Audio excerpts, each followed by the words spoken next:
ఎలాగైనా సరే భారతీయుల్ని శక్తిహీనుల్ని చెయ్యాలని భావించారు.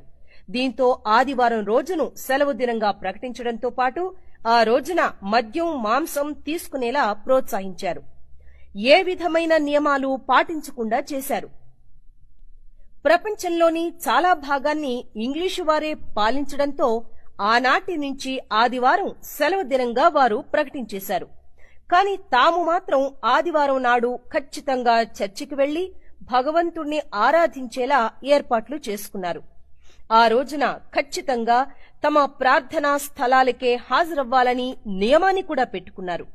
ఆ విధంగా వారు రవి అస్తమించని బ్రిటిష్ సామ్రాజ్యాన్ని నిర్మించుకోగలిగారు. ఇలా ఆచారానికి మత రంగు అద్దుకుని ఆదివారం నాటి శక్తిని వారు పొందుతున్నారు. కాని నాటి నుంచి మనం మాత్రం ఆదివారం మందు, ముక్క అంటూ మన